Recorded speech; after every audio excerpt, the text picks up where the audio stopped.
Are you interested in real investigations? Well, this is the episode for you. This is Wednesdays with Willa, and I am your host, Willa White. I'm a registered Lily Dale medium, and this has been my show for 9 years now. So you have lots of archive videos of past shows that you can enjoy to your heart's content. Many people tell me they binge watch the shows because they really enjoy learning more about spiritualism, mediumship, healing, faith, family, and more. So you can find the show on my Facebook page, Willow White Medium, as well as the Lilydale Assembly Facebook page and my YouTube channel. And just to let people know that Facebook decided a few months ago that every 30 days they're going to get rid of live videos. So I would refer you to my YouTube channel where those will stay up permanently so that you can watch the replay there and enjoy it. And what's so fun is you can also type in whatever was your favorite guest and watch more episodes about them on my show as well. So I also want to mention that for February, for the month of February, I do have a video learning series, and you can do instant watching with videos, and there are bonus handouts, and there's a whole package associated with it. But the different classes are symbol interpretation, coping strategies for empaths, and connecting with your spiritual support team. So there's a great classes, or some of my more popular ones, and I encourage you to jump on board because that's limited just for the month of February. So without further ado, I'd like to bring onto the show my special guest for today, my friend Pam Coronado. Thanks for being here today, Pam.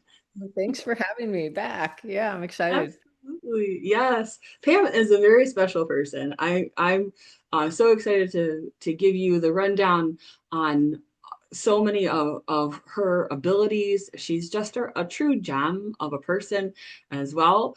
But my special guest today, for those of you who don't know who Pam Coronado is, she was the star of Discovery Channel's popular series Sensing Murder. She's been involved in Psy criminal work since 1996, when a dream provided her with the information needed to help a search party locate a missing woman in California. Since then, she has consulted as a private detective for police departments, state, federal, international, private agencies. Everybody wants her.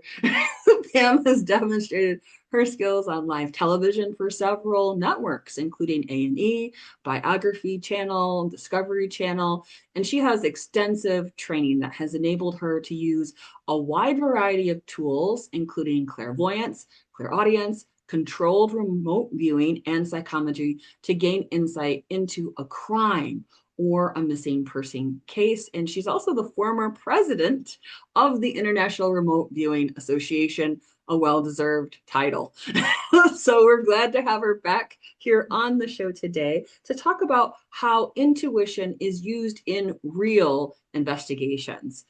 Pam is an expert in this field, and so I'm going to pass the baton to her so she can get us started about this because it's such a fascinating territory. There are a lot of TV shows that cover this sort of thing, but Pam's actually been there in the trenches working, finding missing people. So I'm so glad you're here. Thank you. Thank you.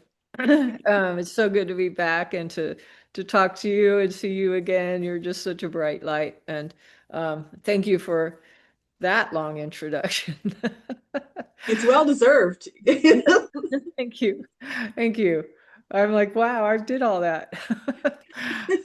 Yeah.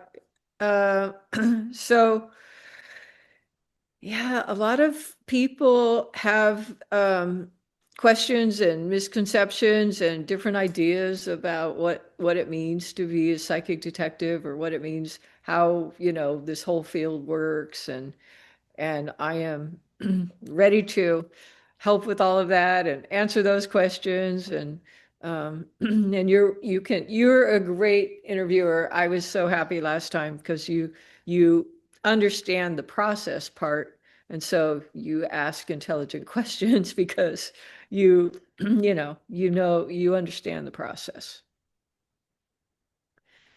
Yeah. Absolutely. And in the realm that you're working, and this is that place where you're having to uh, take on board, hey, we have a missing person, hey, we have a case, and you're having to get just enough information, but not too much information from everyone else, and rely very heavily on your intuition in that process. So perhaps you can step us through what it's like in an investigation, from maybe a start to finish, if you can. Yeah. The first step is usually I'm contacted by law enforcement or a family member who, more often than not, tells me that they have a missing person and, they're looking for some kind of clarity or answers or help or direction or anything. And I always say I'm not Superman. I'm not here to ride in with my cape and like fix it all. Um, but I am hopefully going to provide direction and fill in some of the blanks and things that can get them going in the right direction. I'm also search and rescue certified, so I actually do real search stuff too, which has given me a lot of insight into what kind of information they need, what's helpful and what's not helpful. But I take a photo, I ask for a photo of the missing person, and and the first thing everybody wants to know, I don't know if you guys can see my dog. Yes, yeah, it's okay. Uh, she loves to be on camera. Um, I ask if I try to determine if they're alive and they're in their body or not, which is a really tricky thing actually, harder than it looks. Even for mediums, you would think it would be easy. It's actually harder because mediums, it's hard to tell if you're speaking to someone's higher self, if you're connecting to their higher self or if you're connecting to them out of spirit. Uh, so I always teach everybody in my classes try to stay focused on the physical body, try to stay focused on the physical body. Are they in the physical body or not? And not get confused by some of that. So I do that. I try to first determine if I think they're in their body or not in their body. Um, And then, of course, I want to kind of assess really quick what their scenario is. Like, are they um, are they alive and in danger? We have Alzheimer's patients that wander away, or autistic children, or people go missing for a lot of different reasons. And so, I'm trying to do a quick assessment on what I think their situation is, and then. Once I do that, then I'm going to focus on, trying to describe the location and what I'm getting about their current situation. So in establishing first, are they alive or dead? Have you noticed that there's certain tips or tricks that have worked well for you? Yeah. Um, yeah. Like I said, it's trickier than you think. Um, but for me, I've tried a bunch of different methods over the years and kind of have a method that's 95% of the time is going to work for me accurately. For me, I like to take my consciousness to where they are. So I just kind of take my consciousness, I'm going to plop down wherever they are. um, so that helps me to realize, are they in their body, or do I see um, remains or something like that? What do I see if I actually take myself there? So that's the main way that I do it most of the time.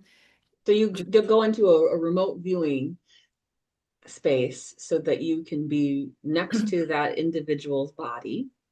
Mhm. That you kind of focus in and are able to pinpoint location, and then you can see whether you can interface with them as a body. Right. Because either, you know, um, if they're alive, they're moving around and doing things and interacting with the world, which actually makes it easier for me. I'd much rather have a missing person that's on the move, believe it or not. Mhm. um, because they're actually moving around and interacting with the world. Mhm. You know, they got to eat. Um, Yeah, so yeah, you'll get mundane kind of things. I, What are they I'm a eating? foodie. I'm a foodie. I can tell you where they're gonna go have lunch. Yeah, I remember that when you were on the show last time, you said, "Yep, there they are, going to Subway." Yeah, the Subway story. Yep. That was such a good one. Yep. We have the receipt on that one. Yep. Um, And so if that's the thing when as mediums we understand that people don't really die. Their body does, but their soul lives on. So there is in essence a living spirit, which is where the difficulty lies. yes. So I think you're right. If you can see them and get a sense of them interacting in real time, then you know that they are actually in their body and going through these motions Yeah. versus I'm out, I'm going and visiting my mom, I'm going and visiting Right. so and so, whoever it is that's near and dear to them. Then you're getting reports about those kinds of things. You know, you're in a mediumship experience. Yes. Now, one of the mistakes that students make all the time, which is it's funny to me, is they'll be looking at the picture and they'll say, "Are you dead or alive?" And they always say, um, "Alive." And I'm like, "Well, of course they're saying they're alive." Living spirit, yeah. Because if they're in spirit, they're like, of course I'm alive, right? So I'm like, don't ask that question. Don't ask that question because they're always going to tell you they're alive. Even if they're not, they're in spirit, they still, they're like, I'm alive. So I always say, do not ask that question. I think that's an excellent point. Yeah. Yeah. So Yeah. the question you ask is show me or give me a sense of of your body and then what's surrounding it and how you're interfacing or if you're not interfacing. So that would be the first step.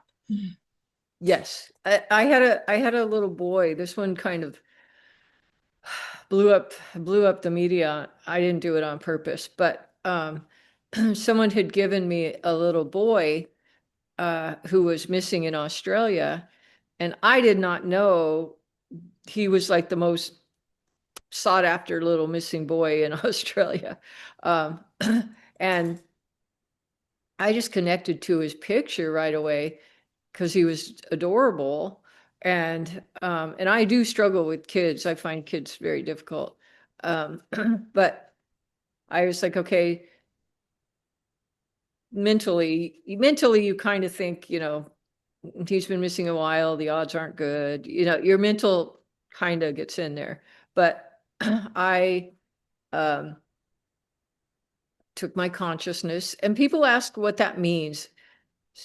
People will ask me, what does that mean? Take your consciousness to there. And one of the examples I say is if you're sitting here, we're both sitting here, you can imagine yourself walking into your kitchen and standing in front of your sink. So all of us can sit here right now, even while we're sitting here, and we can mentally go into our own kitchen and stand in front of our sink. So that's the process of what it means to consciously take your conscious somewhere else. I could even take my consciousness to be where you are Yeah. and stand next to you while you're Yeah. sitting there on Zoom. That's right. Yeah, That's right. yeah, yeah. So with this little boy, I took my consciousness to where he was, not sure what I was going to encounter, and and as sure as day, I mean, it was so real. He was sitting there eating a sandwich. He was sitting there eating a sandwich. um, and he was happy and safe and munching on this sandwich and talking to a little schoolmate friend, and I am like, what? What is going on? And we haven't proven it one way or the other. He's still missing. Uh, but it turns out that this little boy had been kidnapped he was in foster care, and turns out he'd been kidnapped by his family before. So it is a strong possibility that he is somewhere tucked away, being cared for by, someone. But I was not expecting that at all. I was not expecting that. But yeah, just plain as day, he was sitting right next to me, had his little sandwich, and he was happy as could be. And I was just like, I think he's alive. I think he's alive. Um, and the courts were getting ready to declare him dead. They do different things over there, and they stopped. They stopped the process and Based waited. on what you shared. Wow. Wow. I think they eventually did go through with that, but they waited for another year, I think, or something like that. So, yeah, Yeah, just to give the benefit of the doubt and give, yeah, because an investigation is different when they're considered alive versus dead, right? very different. Very different. That's why it's such an important question. And I'm sorry about the throat. I have allergies. Um, Okay. yeah, it's very, very different in how they're going to move forward if a person's alive and and they need um, urgent, it's urgent, an urgent situation, or if they're not alive, then obviously they're going to handle that in a totally different in a different way. uh, because they're very limited in terms of their resources and what they're able to then do financially and the movement of various units and the search and rescue things. So then the next step after you've made this discernment of alive or dead, then you're probably trying to zoom out from the location Yeah. at the location to get more details. So in that next step, what happens for you? Yep. So if let's say they're not alive, so let's say they're not moving around, let's say they're they're not alive, um, then I treat that. I have a method that I do every single time. I just do it that way because then I don't have to remember when I'm in the zone and trying to remember what I'm supposed to do. So it's a routine. I do it every single time. But I kind of put myself right there, wherever they are, as if I was standing there. And then I look around and I look at the ground. I look everywhere around me to get a good feel of what it would look like if I was standing here. In case I do, in case I do a search, I want to know what I'm looking for. And then I'll look every direction. So I'll look forward and see what's in front of me, and then I'll sketch it on paper. And then I'll turn around and what's behind me, describe what's behind me, and I do the left and the right. And then once I have a really strong sense of the immediate area, because I'm really trying to get the immediate part, the immediate area, because you can't tell a searcher, I mean, people do it. You can't tell a searcher, I see a path in the woods because they're like, thank you. They That was kind so of, helpful. we were kind of going that way. Um, and they're like, that's not helping. But if you say, hey, there's an old, I actually had a case where this happened. Did I ever tell? I'll tell you this story really quick. So I had a case where I did that process, and I saw I saw like a half a couch. It was really weird. The couch had been sawed in half and thrown down into this ditch area. Um, so I saw this half a couch with plaid. It was plaid and it was half a couch. And then I saw like a tire and I saw a big pile of brown beer bottles, which to me was the strangest thing. I was like, why in nature would there be this huge pile of brown? And they were all the same. And I was thinking, that is so weird. Why would I see that? But all of that made an impression on me. And then when I actually did go out and we did the search, we were driving along this dirt road And I look over and there's this big, huge pile of brown beer bottles. And I'm like, stop the car, stop the car right now. Um, and then I don't know, I guess people would just go over there and party and they would just throw them out. But I guess um, this was in Georgia. It was in Georgia. Um, and then I was just like, okay, stop the car. And then we got out and we looked over the ridge. And there's this, you know, big ditch, ravine, I guess, ravine. Or a I look gully. over, yeah, I look into that ravine and and I see the couch. I see the couch. Um, and at that point, I was like, okay, bring the search dogs, go get the search dogs. And then within 20 minutes of being there, the search dogs alerted and then we were there. But I got there because I looked, I had, well, so how did we get there, right? Because that was the immediate area. Yes. But You have to zoom it out. how did I get there in the first place? Uh, Hmm. so after I do that immediate area, then I zoom out because I think of it as like a target and you just keep going out. So I zoom out and that time, um, and I do this every time too. I ask for like um, the most recognizable, unique landmark within a 2 mile radius. So I'll say, give me the most recognizable, unique landmark within a 2 mile radius. And in that case, it was a very unusual building. And I thought it was I didn't know what it was. I thought it was a fire station because I saw three flags out in the three flag poles in the front and it was brick. And I didn't I couldn't tell what the flags I couldn't tell exactly what the flags were. Um, so in my mind, of course, I and all the search people were like, "Oh, it must be a fire station," or why would there be three flags in the front? Um, but that turned out not to be a good thing because it took us 3 years to find that building. It took us 3 years to find the building, and And what was the building in it the was end? part of the veterans cemetery. It was like the little building you go in for information and everything, Oh, wow. which is why Wow. you try not to identify.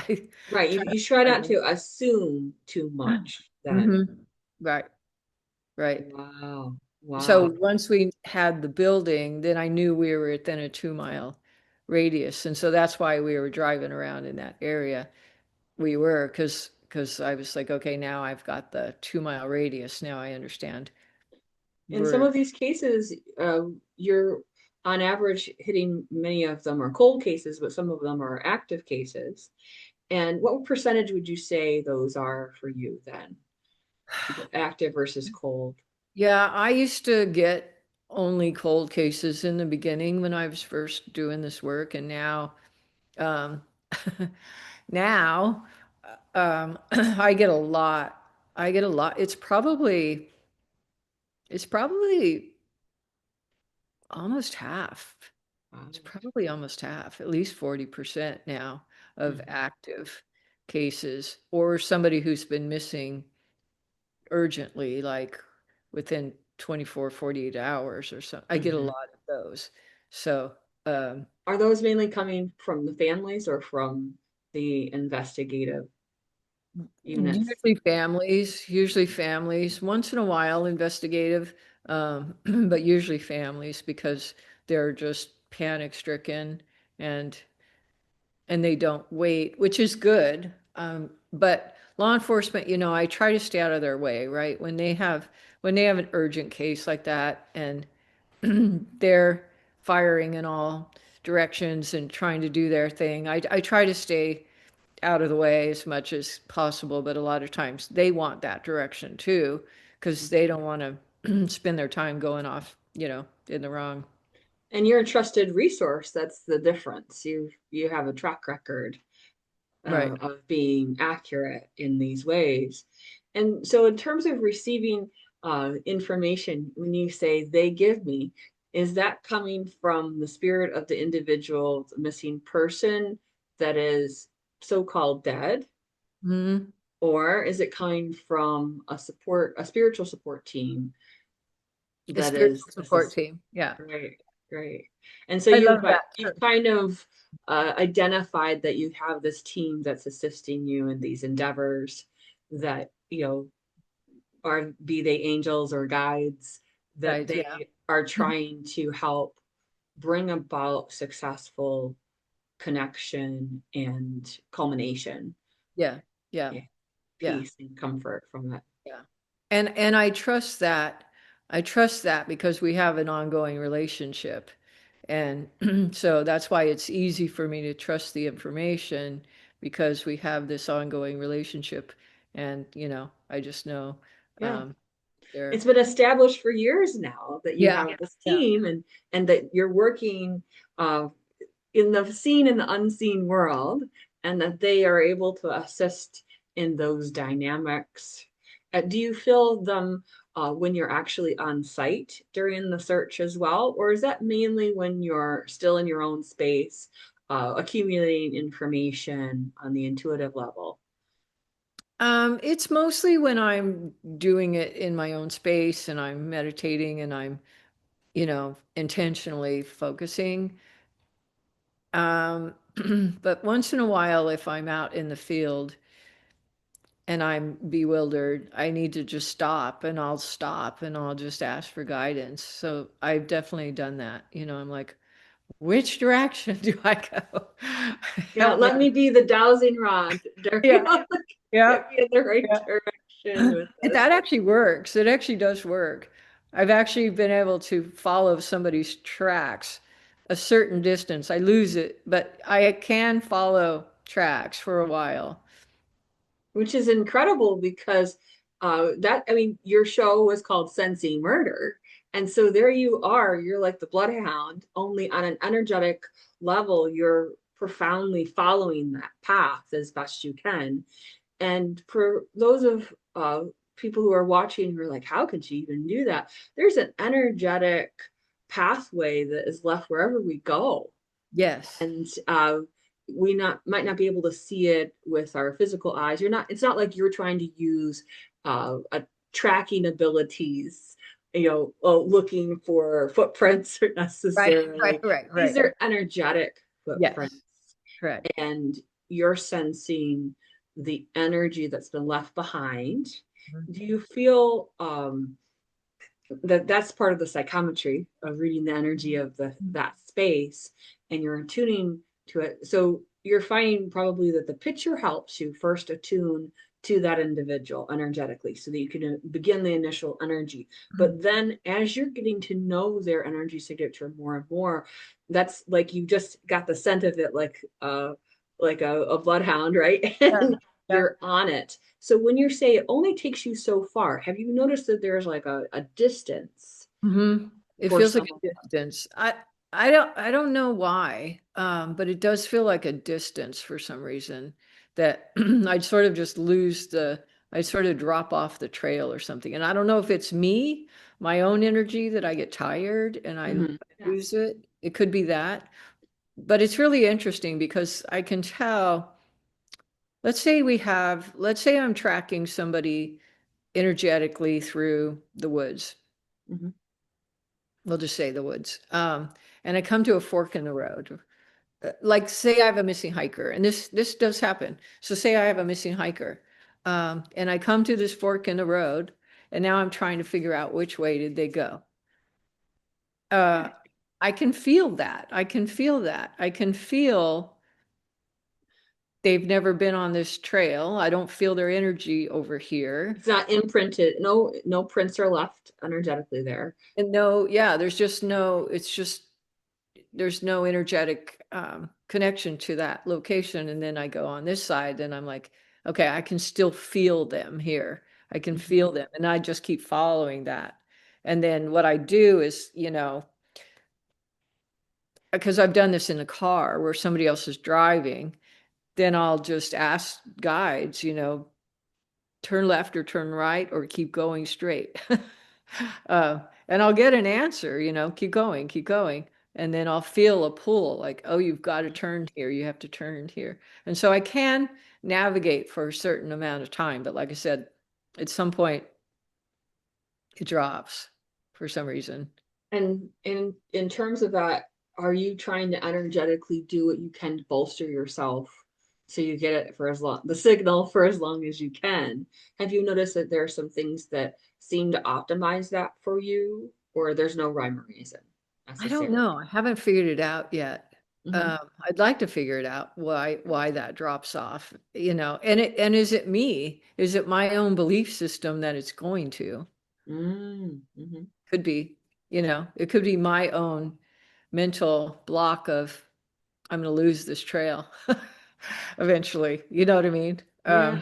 So it could be me getting in the way of me, but I'm not sure. But it's I've had that happen a lot of times where I just get so far and then it just starts to fade, and all of a sudden, I'm Do you like, then try to revisit it another time to see if you can pick that up, or once you have gotten so far, that's as far as it happens for you if you were to return to that site? then I usually try a different method, Mhm. then I usually try a different method or something. So I'm just like, one thing I do that I try to teach too is not to force things. I really try not to force things. Right. So, That's why I um, wondered if you step back and kind of like give it a day or two, and then you mm, can re-enter in that energy if it would take you further, or maybe, maybe, if that could help. yeah. Do you also think it's in part whoever's driving the car, whoever's with you, their urgency, their energy also possibly coloring or drawing your energy to them? Potentially, I had an interesting situation where I was doing exactly that. We had a missing couple, an elderly couple, and they were missing in Canada. And I was with a person who was involved in the search, and we will say that this person was questionable, which I learned later. This person was questionable. I wasn't alone with them, but still, in the car with them. And we were driving, and I'm doing my go straight, turn left, turn right, and then I just lose it. I just lose it. And so I was like, pull over because I don't know what to do. I don't know what to do from here. And he says, you see that house across the street? And I said, yeah. And he said, that's the um, that's the best friend of the prime suspect. I was like, oh, okay, can we go now? But the guy in the car knew that because he was friends with that person. That's when I was like, okay, I'd like to go now. Right, right. You felt instantly uncomfortable with that That disclosure. situation. Yeah. Yeah. I'm like, oh, I don't like this dynamic at all. Yeah. Right, right. So sometimes it's get me out of Dodge, as it were. But Yeah. you feel sometimes like hot, cold, like you're like, oh, it's hot, it's hot, it's hot, oh, cold, too far. It's like playing that Mhm. game Kind when of. children do, right? Yes. And Yeah. and then you're kind of notified, oh, too far, and then you're like, oh, where is it? Yes. Because and you're Yes. like, oh, it's warm. Well, warm doesn't help as much Right. as Right. Yes. I think it doesn't come through that clear for me, but it'll be, um, I've noticed just for myself, like if somebody tries to pull me away from it, I start getting really agitated and I want to go back, take oh, me back. I'll be like, take me back over there. And I'll start getting really, really agitated because I want to go back. So I'll feel like they're wasting my time by making me go over here. Um, so that's an indicator for me. It's like, okay, we're going away from it instead of towards it. So for you, doing a team search is not so great. You really want to just have that. And to what extent, because if you're going into more of a cold case situation, to what extent do other people's energy confuse the location as well? Because you got all these energetic snail trails that crissy-cross, and you're just like, oh, now I'm smelling this. Now I'm perceiving this, Yeah. and it's confusing the pathways for you. And have you been able to get yourself through that hurdle? What do you tell yourself or help yourself to do in those moments? I actually don't have that problem with because because I'm connected to that specific energy, I can stay on that. The Very focused. problem Good. isn't that. The problem is people trying to talk me out of what I'm doing. It's more that people will go, well, that's not logical. Why would they do that? Or, or whatever. But they'll argue with me and I even had somebody do it to me the other day who knows better, started going, well, they're not, and started arguing with me. And I'm like, wait a minute, you're doing it. So when they start trying to talk me out of where I want to go or where I'm being pulled and stuff like that. So I have more of that problem Got it. than confusing the energies, but that's an ongoing problem. I mean, I don't know if that's ever going to go away, Yeah, right? human beings, what they are, they all have their opinion, right? Hmm. Hmm. And their own suppositions. Yeah. Like Of in that last case, it was an Alzheimer's patient who's missing, and I kept saying, I think she, in her mind, wanted to go to the zoo or was heading towards the zoo. And they were, like, she's not at the zoo. That I didn't say she's in the zoo. right. She They was said she headed doesn't have in any her money. That's what they, she doesn't on have her any in her money. mind she wants to go there. There's a Yeah, I'm difference. like, no, I'm not saying she bought a ticket to the zoo.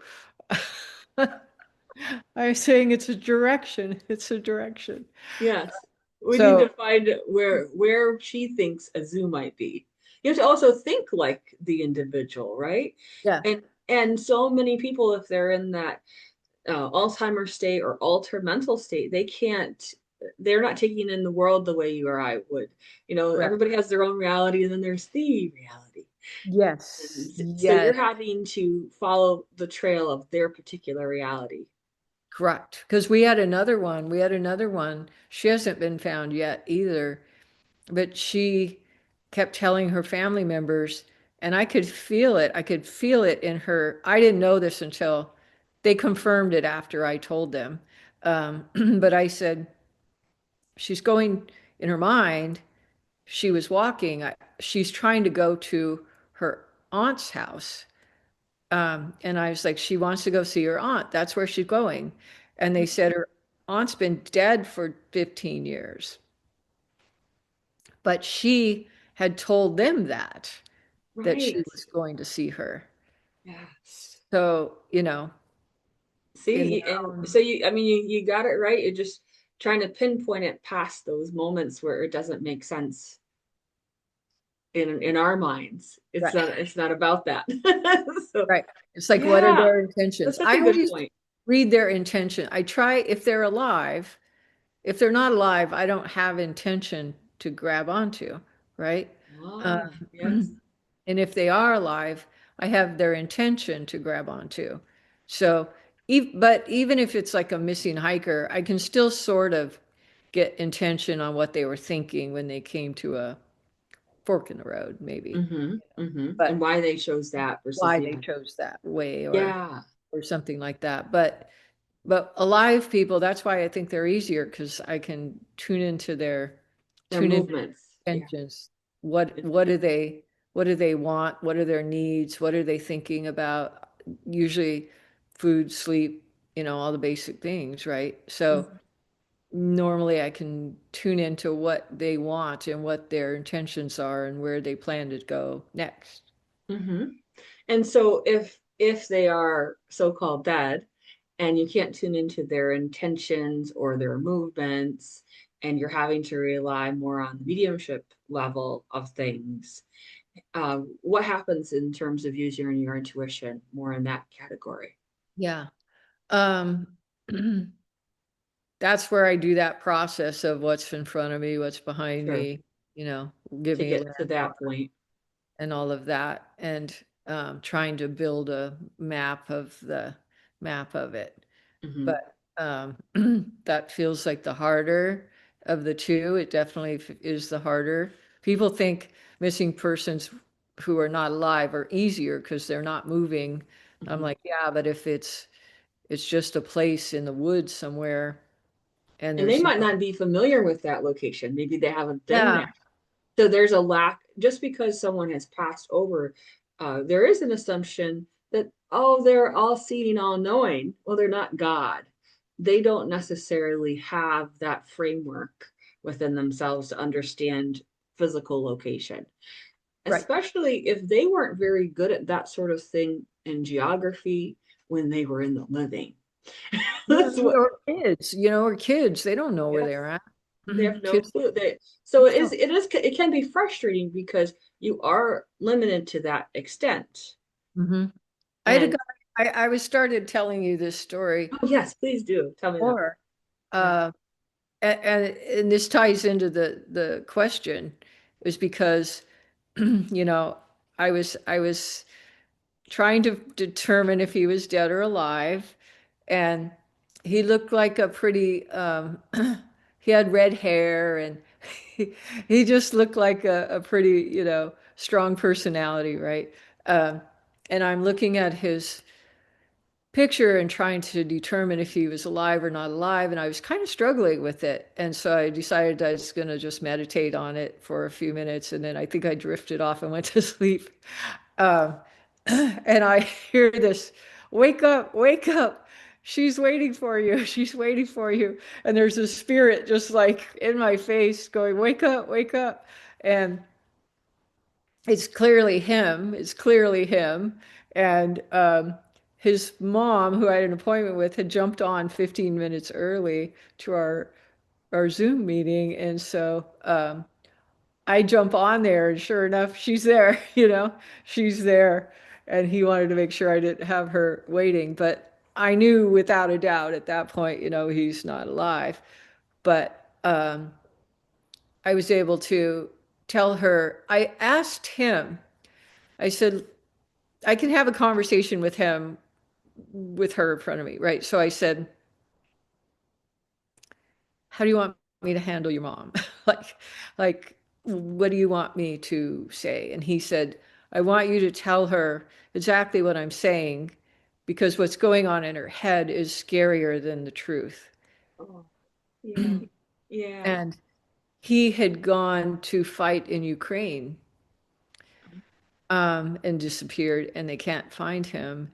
And so her, she's thinking, is he a POW and he's being tortured? Is something horrible happening to him? In her mind, there's all these things. And he's like, tell her how this happened, and I'm going to show you how it happened, and then tell her because it's going to bring her peace. And I was like, okay, I'm going to trust you.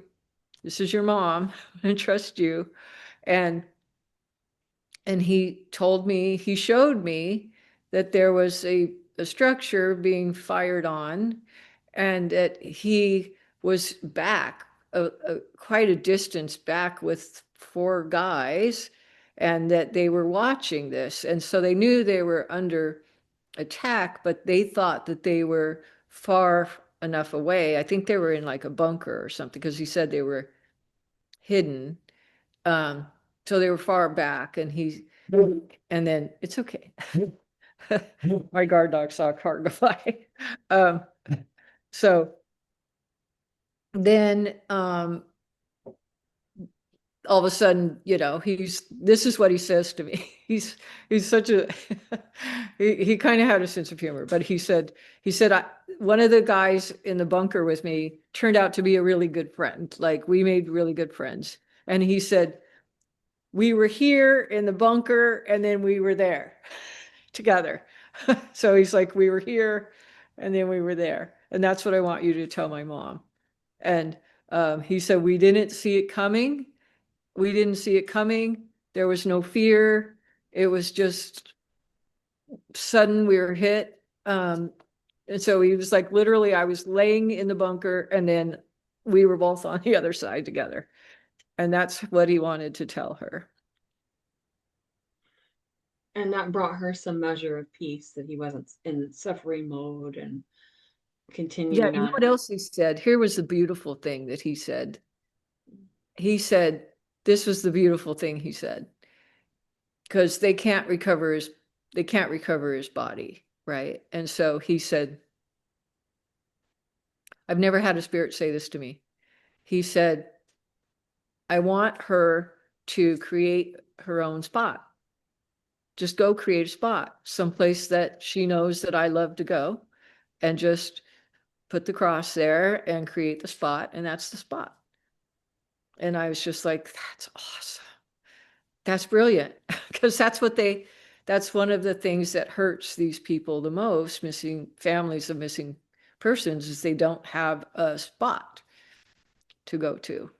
It's Like true. us, we understand, mediums understand a lot of times that we don't need a physical place. Correct. But other Right. people don't, they feel like they need a physical place. And so he's like, just create the physical place.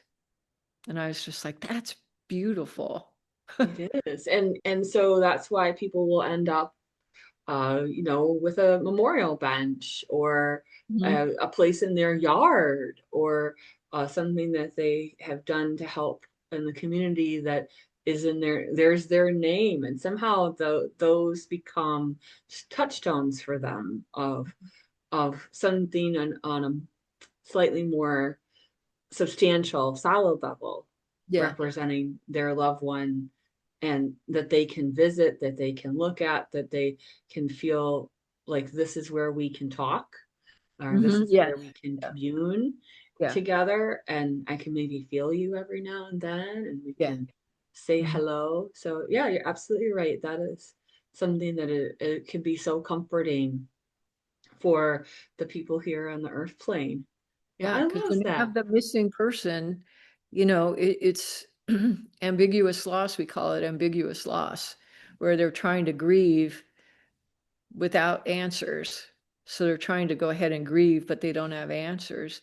And so most of them will tell me, we don't have a place. If we can just designate a place.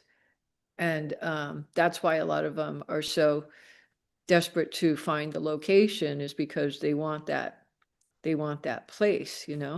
Um, Hmm. and so I thought that was really a brilliant. I have another case in Montana that they did that. We can't find the remains. We're pretty sure we're in the right place, but we can't find the remains. And they said, it doesn't matter to Hmm. us. This is the place, and we're gonna and treat it like this is the place. Right. You can decide where that needs to be, and energetically, it's like you put your own little energetic post Right. right Exactly. there. Exactly. Um, just along those lines, let's say you have had what some people would consider the successful closing of an investigation, be it a missing person or a cold case, Yeah. and they're able to, get that person back or get the remains, return them. To what extent do you energetically feel the shift yourself? If you tune into that, do you feel like the energy is cleaned in that area where they used to be? And is it in the new location then?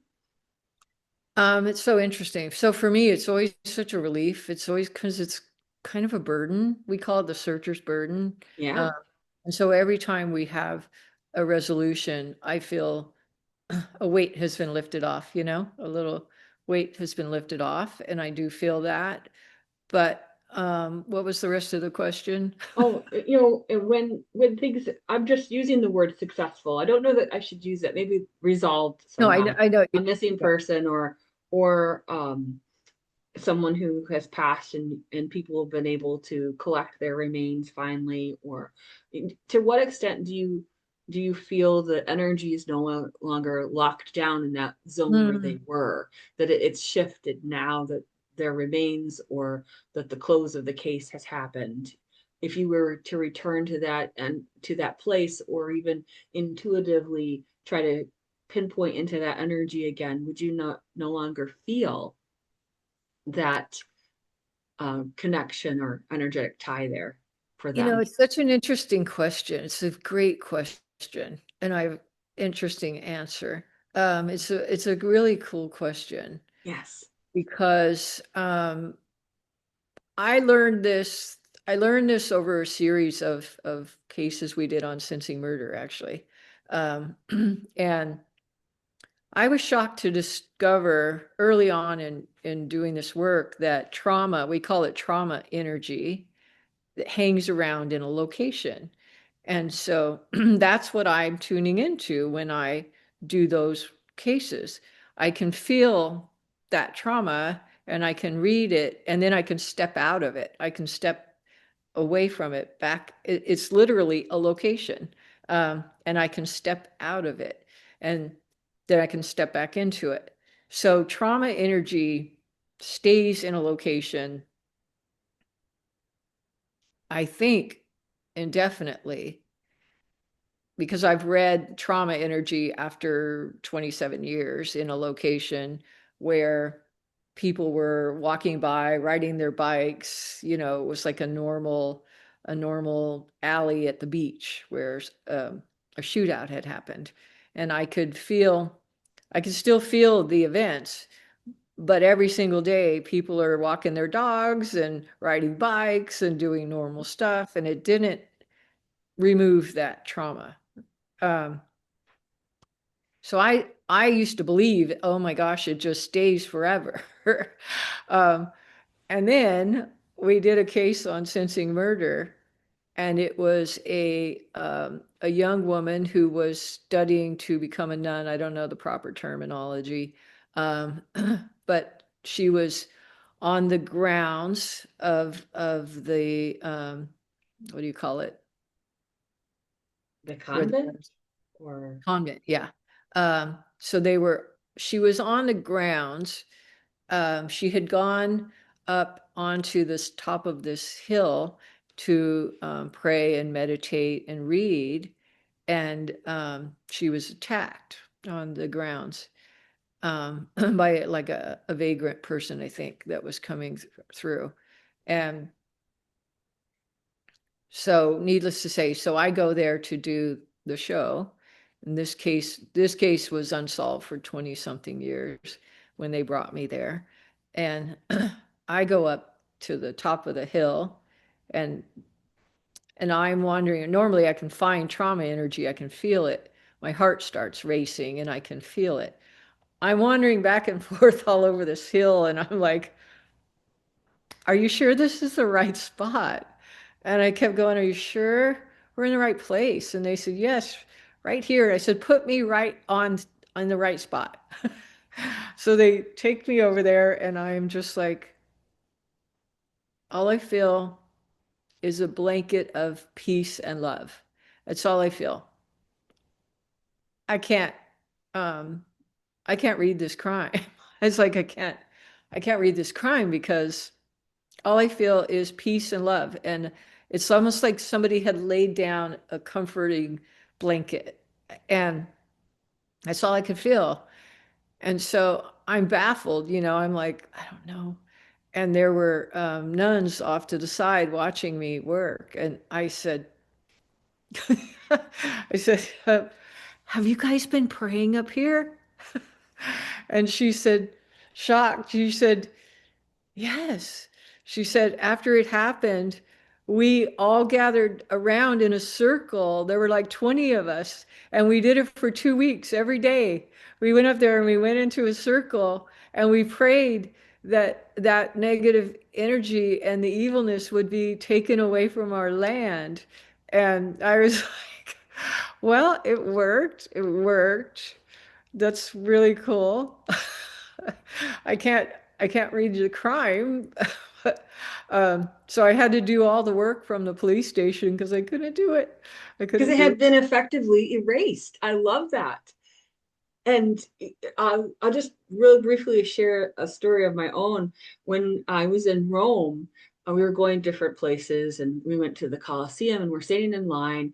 And my husband and I went with a group, and they were so worried because they know what I do. Like, are you going to be okay when you go in there? And I hadn't even thought about the Colosseum being where gladiator fights and Yeah. people Yeah. died building it. Like, Right, right. it's not my thing to think negatively, right?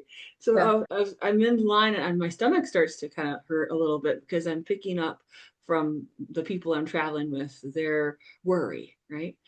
And so I get in there and I'm like, huh, I'm not feeling any of that. Like, what's wrong?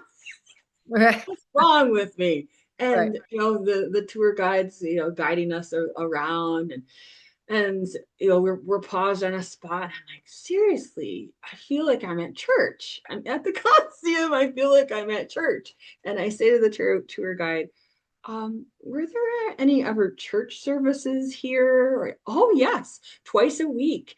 And during different points of history, nuns and monks have lived here. And by the way, where you're standing, that little white circle of chalk is one of the stations of the cross because we're getting ready for Good Friday.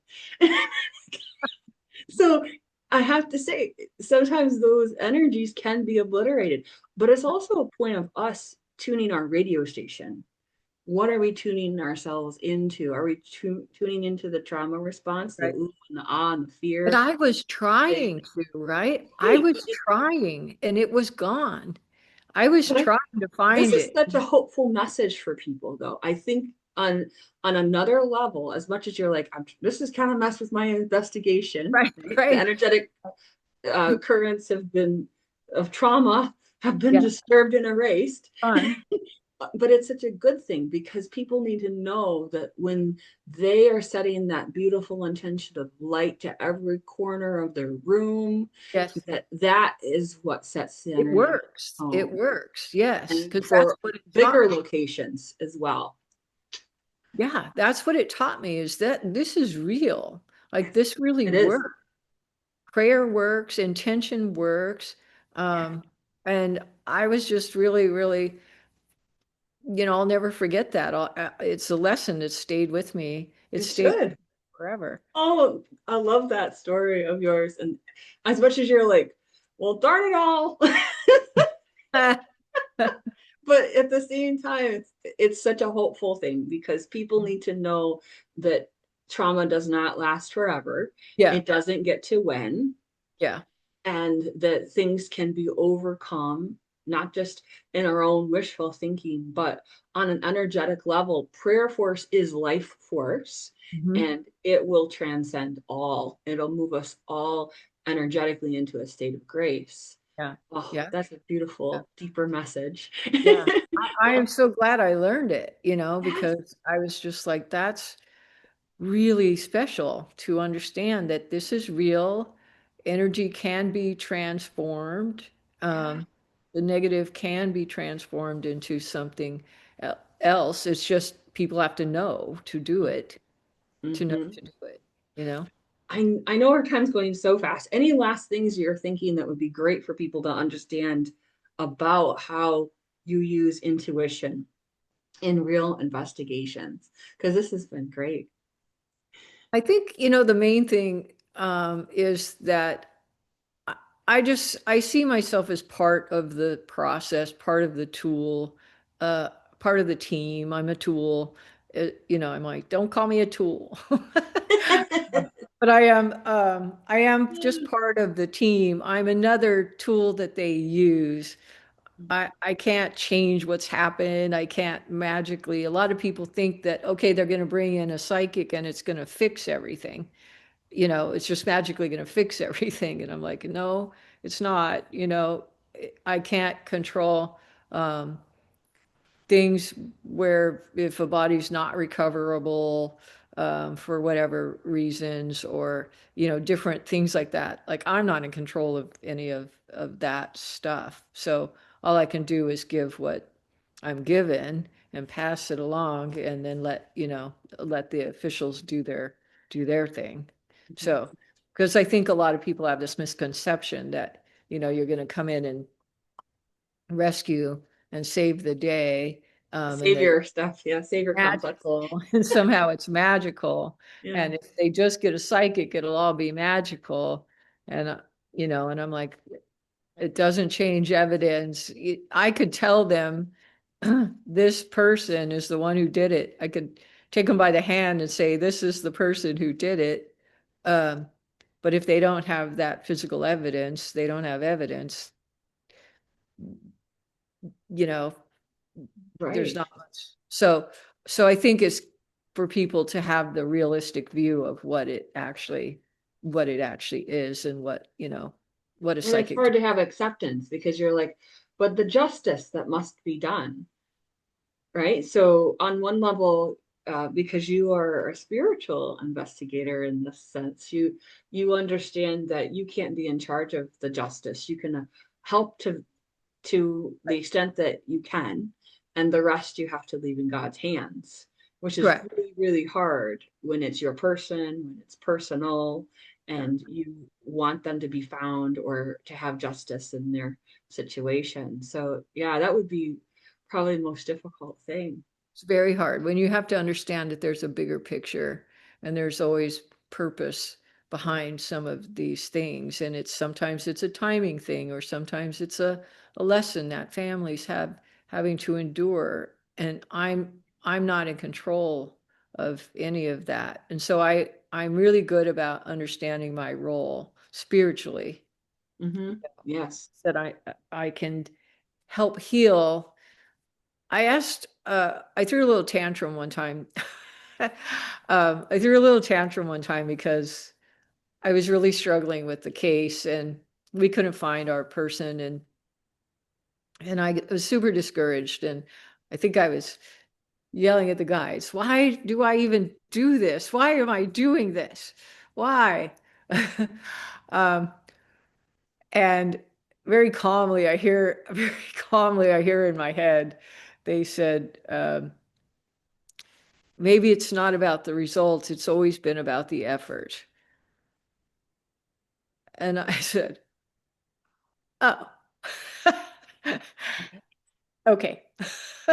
Oh, and I got it. Process that you're in. I Yeah. got it because they were saying to these families, just the fact that somebody cares, somebody's trying, somebody's holding their hand, somebody's listening and sees them and is embracing them, that's what they need. And so that's kind of what they were saying. Oh, it's that's not beautiful. always about the result, it's always about the effort. And I was like, all right.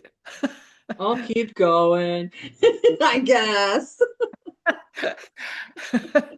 But I need a week off because I'm frustrated. Yeah. I energetically, this is a demand upon you to do this kind of work. And you've learned to balance that well so you're not too woo-woo and you're not too rational, so that you can still hear effectively intuitively what your team and what those folks in spirit are telling you as well. Yeah. And I know there's so many families that are probably very, very grateful for what you've been able to do, whether it's to find their person or to reopen situations or close situations as needed. I can And only just even imagine give them hundreds answers. and Sometimes hundreds. just Yeah, answers. They just want answers, you sure. know?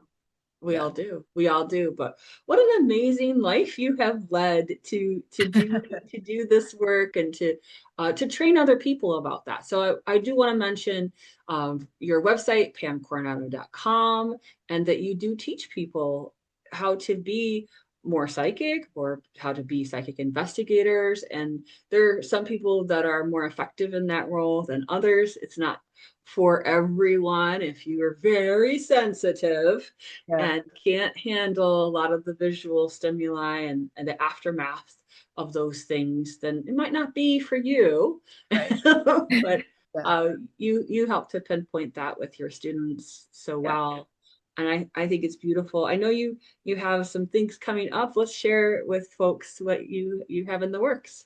Yeah, and this one I'll be really, really quick, but I have a lot going on in my own life right now, and I have a case that I'm a fugitive, and I've been struggling, and I just haven't had the time to sit down and do it. And so the other night I had a dream, and they were like, "This is where he lives." They literally told me in the dream, and I was like, "Thank you, thank you." Um, and then I passed that on to the detectives, and they were like, "That's really crazy because." that's where we that's where we are. That's where we think we are. So they did verify that. But I'm segueing into that I do have a dream workshop coming up. I'm co-teaching with Dale Graff, who was one of the military involved in the military remote viewing program.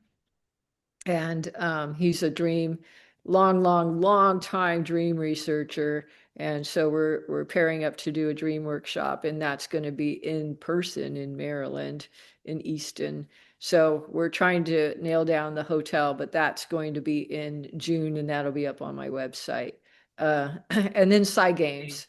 So Psy Games. Oh yeah, side games. Tell us about I side gave games. it the event of the year. It's growing. It's just bursting at the seams.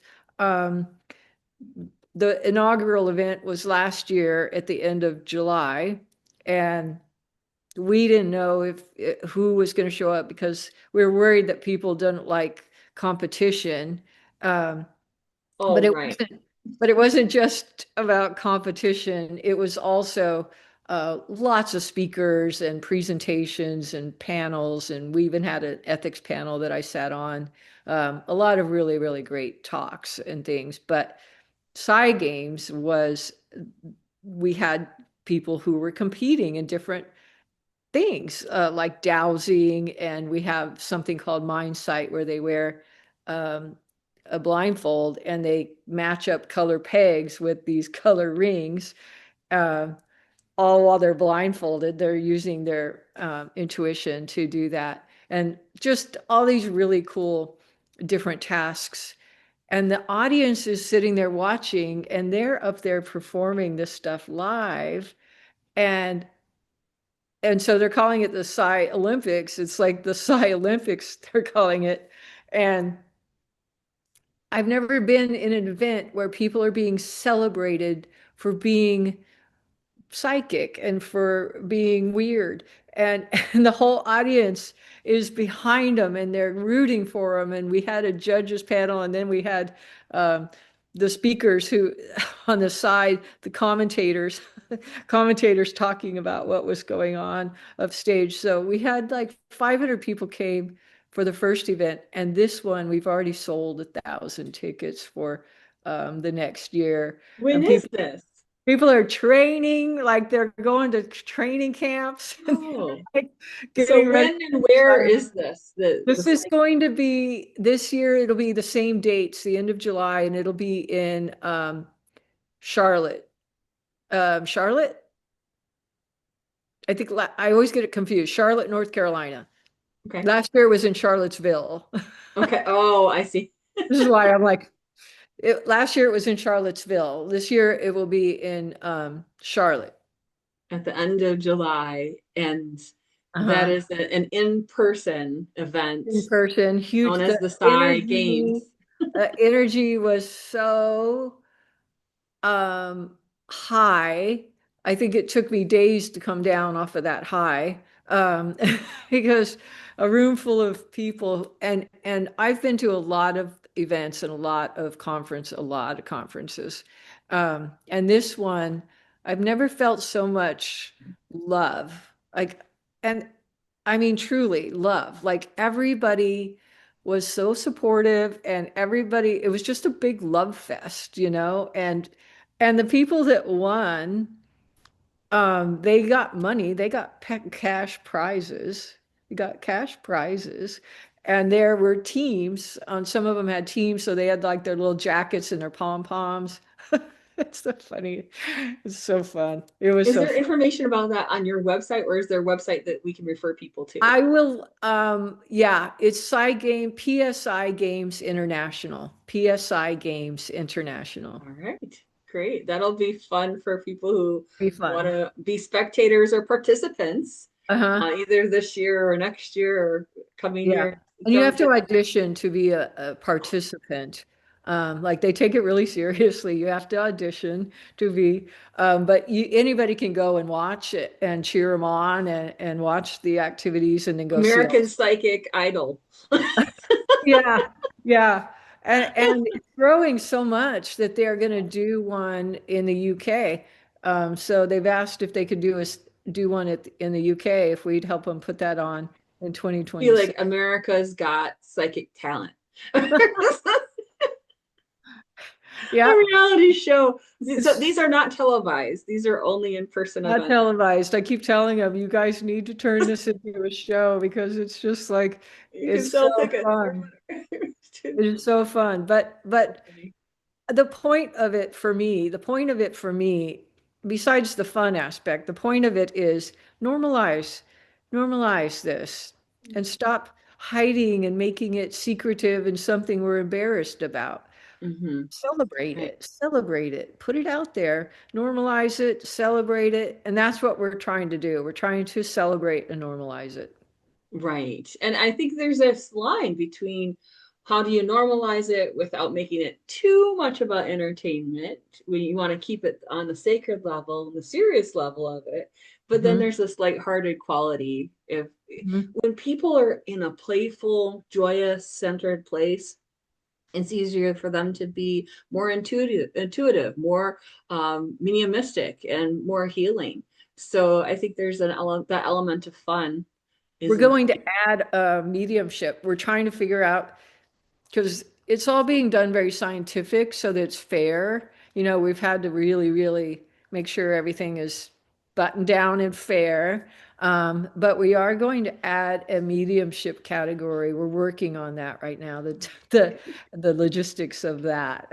So, What a um, cool group. yeah. I think that's really fascinating. So there literally will be a mediumship category. How fun is that? Well, this has been such a joy to chat with you again and to share with our viewers about the ways that you use intuition and real investigations. And I'll just say again, thank you so much for all the work that you do as an investigator and as a teacher in this field and as someone who's on those front lines regularly. That is invaluable work. And as you said earlier, it's more about the effort than a certain perceived result Yeah. or outcome. And Mhm. that there's a sacred light to what you're doing and what you're finding out there. And that it's helping you to be more aware on a soul level of the importance of this journey and helping other people on the journey. It's very evident in your energy. So Thank you. Thank you. And thank thank you, you thank for you. having me back. So fun to, Abs- yeah. Absolutely. Love to have you back. Absolutely. You're just a beautiful, beautiful light and person. And thank you everyone for tuning in today for our guest, Pam Coronado. We're just so excited about the things to come in this beautiful field. And please tune in next week. We'll have another great show for you. All right, everyone. Bye bye.